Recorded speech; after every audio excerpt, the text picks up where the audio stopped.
Lesson 7.1b, Equations and Functions. So the information at the top, the solution of an equation with two variables consists of two numbers.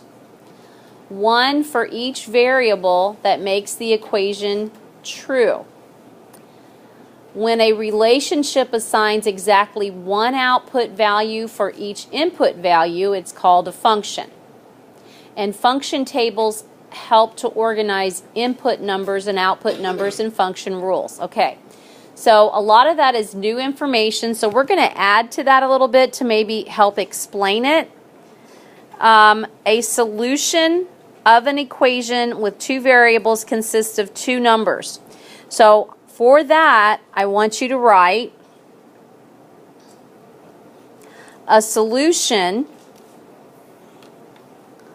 will be along the lines of an ordered pair, an x comma a y, because there's going to be two variables, and the solution will be plugging in a value for, let's say, the x, solving it, and then deciding what the y value is that matches. So the solution is basically the two numbers listed as an ordered pair. Okay, to make it a function, it starts talking about when a relationship assigns exactly one output value for each input value. So what this means is every x has exactly one y.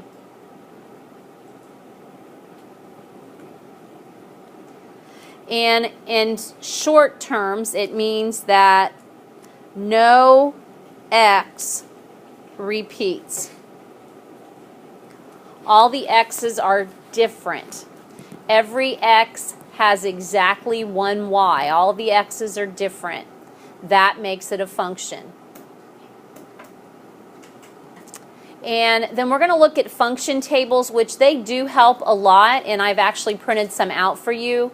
So, I mean, you could do them without the handout, but I think it'll just make it a little easier. The function table makes everything organized. You have input numbers, that's usually for the x. You solve under the function column, and then you find the output number. So they're calling the function rule, that's what I called where you're solving. And then they're talking about something here in this example. It says complete the function table for y equals 5x and identify the domain and the range. So we're going to write that down also. So the domain is the set of first coordinates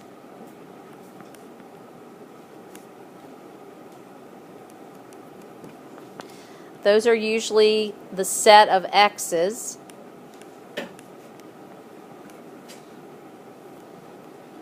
The set of all the x's. And then the range is the set of second coordinates.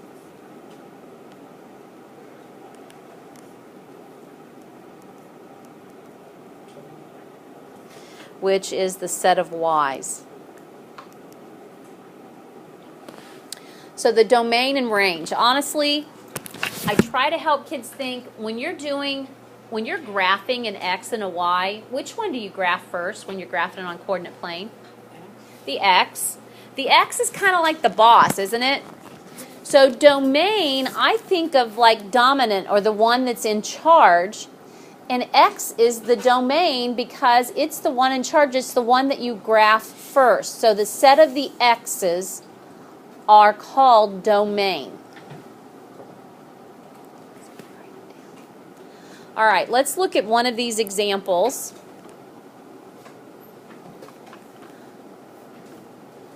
So you have a couple of them at the bottom you were supposed to do. It says complete each function table, then identify the domain and the range. So in this particular example, number 1, it says y equals 4x. So the 4x got put in the function rule column. The x's that they're giving us to use are 0, 1, 2, and 3. For now, you're going to be given the x values. And for every one of those, you plug those numbers in place of x. So if I start where x is 0, 4x means 4 times 0. What is that? 0. In the next row, x is 1. So you're going to put 4 times 1. What is that? 4. So my output is 4. X is 2. So you're going to put 4 times 2. What's my output? 8. And then finally, x is 3. 4 times 3, what's my output? 12. So for my input of 0, 1, 2, 3, I have an output of 0, 4, 8, and 12. Now there's two different things that I want to tell you. If you're asked to find the solutions, I'm going to write those right here. Here are my solutions. You write them as ordered pair. The first one, you pair up your x and your y. So the point 0, 0. The second one would be the point 1, 4. Anybody know what the third one would be?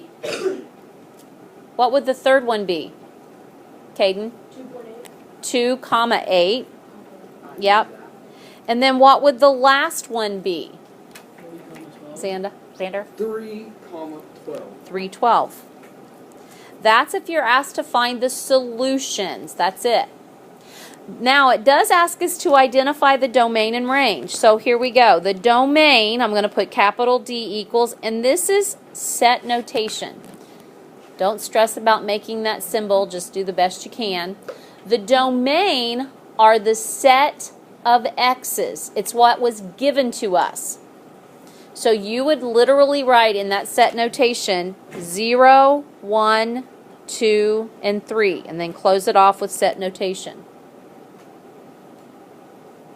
It asks us to identify the range. So I'm going to say R equals. It's the output column, the y's. Anybody want to tell me what they think the range is? Liam? 0, 4, 8, and 12.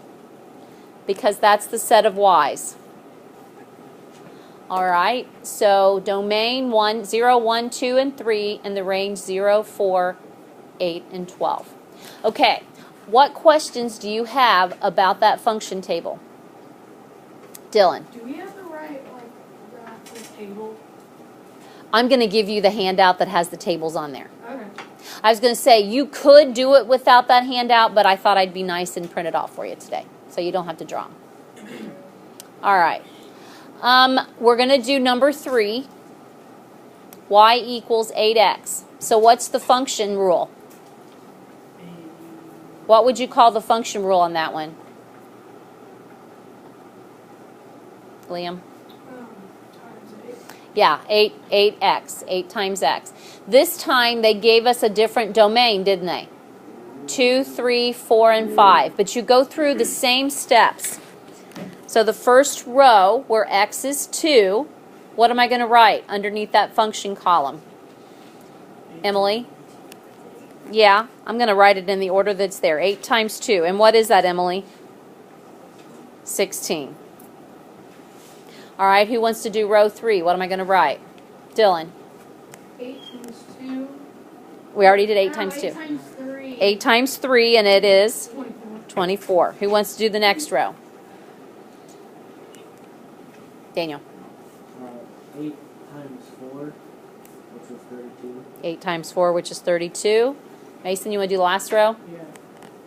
8 times 5 Yeah, equals 40. and it's 40. Okay, good. If we were asked to write the solutions, they may not ask this, but they might. What's the first solution from that function table? Jacob? What is it? 8 Not 8 comma 2. 2 comma 16. 2 comma 16. Okay, what's my second solution? What's my second solution? Caden. 324. Okay, what's my third one? Third one, Emily. 432. Xander, what's my fourth one? What's Xander? You. 540. 540. All right, and then last thing we need to do is identify the domain and range. So the domain, who knows what the set of the domain is? Dylan. 2, 3, 4, and 5. 2, 3, 4, and 5. And then what is the set of the range? Emily?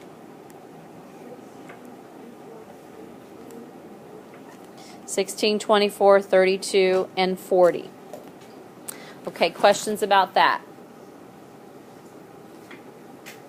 I do want to show you another problem that's not on this page. Does everybody have that written? All right, I want to show you a word problem that goes with these. So we're going to look at number 1, technology. And it says the fee for your pager service is $22 per month. Make a function table that shows your total charge for 1, 2, 3, and 4 months of service. So on this one, there is no table. So I'm first of all going to do a column for months.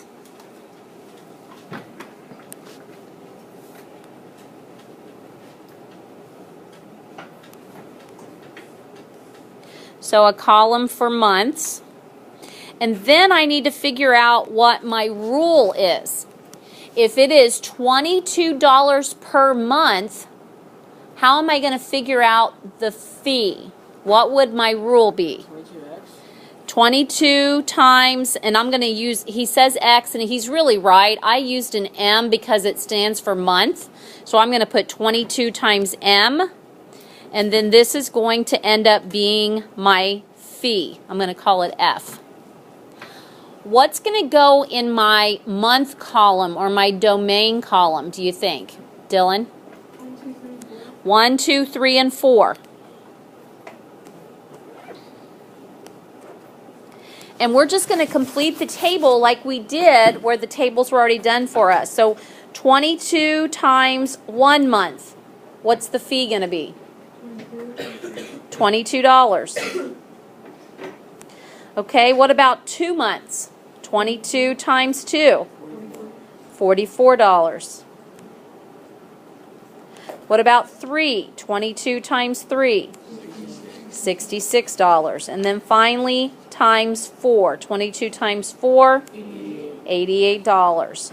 So we've taken a word problem and then transformed it into a function table and solved for the fee. So we have a function table that shows the total charge of service for 1, 2, 3, and 4 months. Question? Are we allowed to use calculators? You are? Yes?